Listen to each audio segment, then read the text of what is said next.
জামাত মহাসমাবেশ করেছে।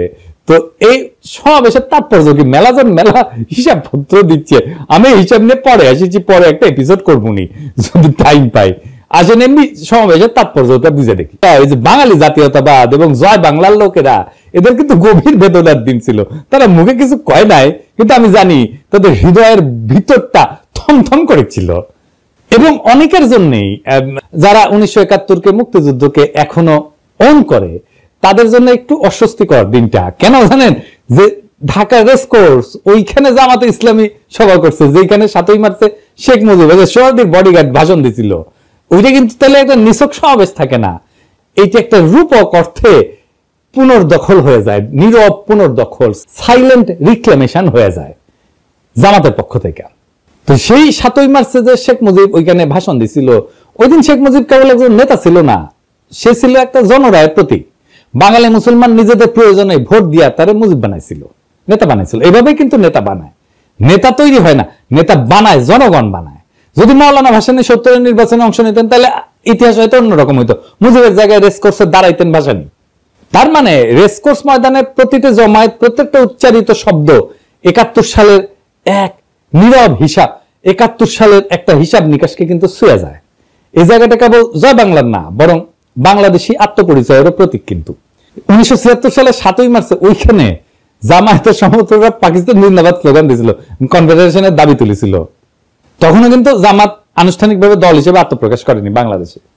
এই ঘটনার ভিতরে নিহিত আছে বাংলাদেশপন্থী নাগরিকের জন্য কিছুটা হলে বেদনার, এমনকি অপরাধ বোধের কারণ কিন্তু আছে। কিন্তু কাকে দোষ দিবেন? এই আত্মধ্বংসী বাস্তবতার জন্য দায়ী শেখ মুজিব নিজে এবং তার কন্যা শেখ হাসিনা।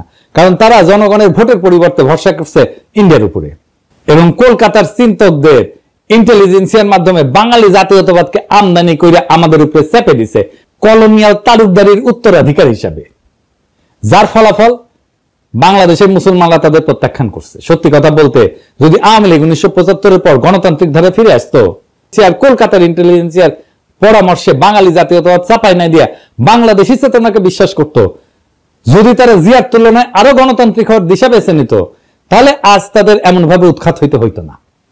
তাই আজ যারা বাঙালি জাতীয়তাবাদের পতাকার নিচে বুক চাপড়ে কাটতেছেন, তাদের অনেকেই শেখ হাসিনার ওই ভারত ঘেঁষা রাজনীতির বিরুদ্ধে আপত্তি করেন নাই, কিন্তু বরং নিজেদের ভিতরের ইসলাম বিদ্বেষ থেকে জামাতকে গালি দিচ্ছেন, জিন্নাকে গালি দিচ্ছেন, বাঙালি জাতীয়তাবাদকে ধর্ম বিদ্বেষের হাতিয়ার বানাইছিলেন। শুধু তাই না, হাসিনার নির্মম নির্যাতন, নিপীড়ন, গুম, খুন, হত্যাকাণ্ডে তারা নীরব সমর্থন দিচ্ছেন। বিদেশে লুটপাট করার টাকা ভাগাভাগিতেও তারা মুখ ফিরায় থাকেনি। এবং এরই ফলাফল হলো আজকের এই পরিণতি, আওয়ামী লীগের পতন আর জামাতের উত্থানের বাড়তি সুযোগ। তবে এই মিটিং আর একটা অভাবনীয় ঘটনা ঘটছে। কি সেটা? জামাতের আমির, আমার অত্যন্ত পছন্দের বড় ভাই, তিনি 2বার বক্তৃতা দিতে গিয়ে কোলাপস করে পড়ে গেছে। এইটা কি একটা রাজনৈতিক দলের নেতার জন্য কাম্য একটা বিষয়, কাম্য ঘটনা? এর ফলে কি জামাত আগাইলো না পিছাইলো? জামাতের কি দুর্নাম হবে? ওনার কি নেতৃত্বের সামর্থ্য নিয়ে প্রশ্ন উঠবে? না, এতে ওনার জনপ্রিয়তা বাড়বে। হিসাব করে দেখেন কারণটা কি? এতে একটা আবেগের সংহতি তৈরি হয়। নেতা যদি হঠাৎ অসুস্থ হয়ে পড়ে, জনগণ তাকে রক্ত মাংসের মানুষ হিসেবে দেখতে শুরু করে এবং একটা সহানুভূতির ঢেউ তৈরি হয়। মানুষ মনে করেন তো দেশের জন্য এরকম করছেন, এই অনুভূতি কাজ করে। এইভাবে কোলাপস করলে তাকে একজন ত্যাগী যোদ্ধা হিসেবে তুলে ধরে। দেখো দেখো দেশের জন্য কতটা কষ্ট করতেছেন, এই বার্তা ছড়ায় পড়ে। পলিটিক্সে সবাই কথা বলে, কিন্তু সবাই কথা বলার মতো থাকে না। আর যখন কেউ কথা বলার মাঝখানে হঠাৎ এইভাবে নিঃশ্বাস হারায় ফেলেন, তখন মঞ্চ কেঁপে ওঠে একটা শরীরের পতনে। তখনই শুরু হয় এক নতুন ধরনের রাজনীতি। না, আমরা বীরত্বের কথা বলতেছি না, বলতেছি ভাঙনের মধ্যে দিয়ে উত্থানের কথা। যখন নেতা কোলাপস করেন, তখন তিনি কেবল মাটিতে পড়েন না, তিনি পড়ে যান মানুষের হৃদয়ের গভীরে। শফিক ভাই এইভাবেই হৃদয়ের গভীরে পড়ছেন। যেটা ঘটছে আমরা দেখছি, একটা জনসভা, লক্ষ লক্ষ মানুষের ভিড়, নেতা কথা বলতেছেন, সরাসরি আগুন জ্বলা ভাষণ, হঠাৎ থেমে গেলেন, নিঃশ্বাসের শব্দ বেড়ে যায়, 1 পা 2 পা করে, তারপরে ধপাস করে পড়ে গেলেন মঞ্চে। অনেকে চিৎকার করে উঠছেন, কিন্তু তিনি কি সত্যি পড়ে গেছেন নাকি ঠিক তখনই তিনি মানুষের হৃদয়ে উত্থান করেন? আমি কয়েকটা আন্তর্জাতিক ঘটনার কথা বলি। রবার্ট এফ কেনেডি ভাষণ শেষে গুলিবিদ্ধ হয়ে মঞ্চে পড়ে যান। কোন রাজনৈতিক প্রতীক কখনো এত রক্তে জন্ম নেয়নি। তার জন্য পোস্টার ছাপা হয়, এতেই উনার জনপ্রিয়তা আকাশচুম্বী হয়ে যায়। রাজনীতি মানে কিন্তু পারফেকশন না। মানুষ চায় একজন তার মতো একজন মানুষ, তার মতো একজন ভাঙা নেতা, যে তার মতো কষ্ট পায়, যে তার মতো কাঁদে, যে তার মতোই ভালনারেবল। এটাই হিরোইক সাফারিং এফেক্ট। নেতা যদি ভোগে, জনগণ তাকে ভালোবাসে। ফরাসি চিন্তাবিদ জালুক ন্যান্সি উনি বলছিলেন, যে শরীর কষ্ট করে সেই সত্য বয়ে আনে। আর জর্জিও আগাম্বেন উনি বলছিলেন, the moment the sovereign body collapses the political soul rises. তাহলে প্রশ্ন দাঁড়ায়, নেতা যখন পড়ে যায় তখন কি উঠে আসে? উঠে আসে ক্ষমতার নতুন ভাষা। ভাঙন থেকে উঠে আসে এক নতুন প্রতীক, যেখানে নেতা আর কেবল মানুষ না, তিনি হয়ে ওঠেন সিনেমার মতো সাহসের স্থাপত্য, বীরত্বের প্রতীক, আস্থার জায়গা, ভরসার জায়গা, এবং মানুষ কানেক্ট করতে পারে তার সাথে। নেতৃত্ব সবসময় ভাষণের মধ্যে থাকে না, এইভাবে পতনের মধ্যেও থাকে। তাই এটা সিম্বলিক ব্রেকডাউন।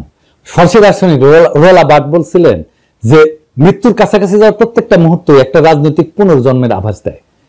নেতা যখন কোলাপস করে তখন মানুষ বোঝে এই লোক নিজের চেয়ে বড় কিছুতে বিশ্বাস করে। আর এখানেই আসে এক গভীর থিওরি, যেটা আগে বলছি, হিরোইক সাফারিং এফেক্ট।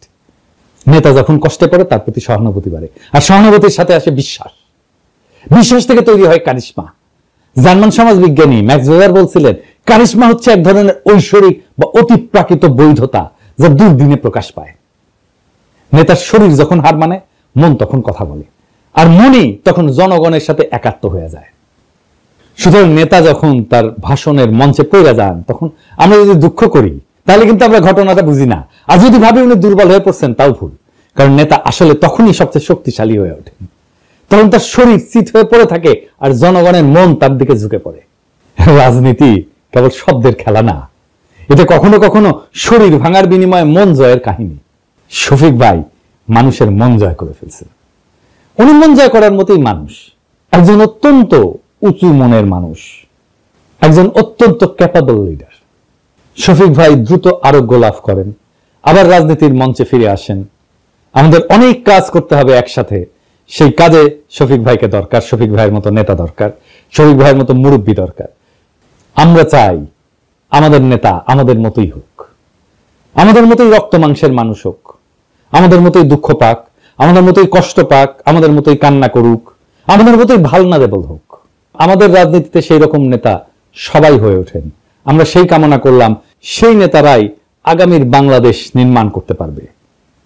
সেই দিনের অপেক্ষায় আমরা থাকলাম। আমরা সেই দিন একসাথে আবার সেই বিপ্লবকে পুনর্নির্মাণ করব, আবার সেই বিপ্লবের স্বপ্নে আমরা নতুন বাংলাদেশ গড়ে তুলব।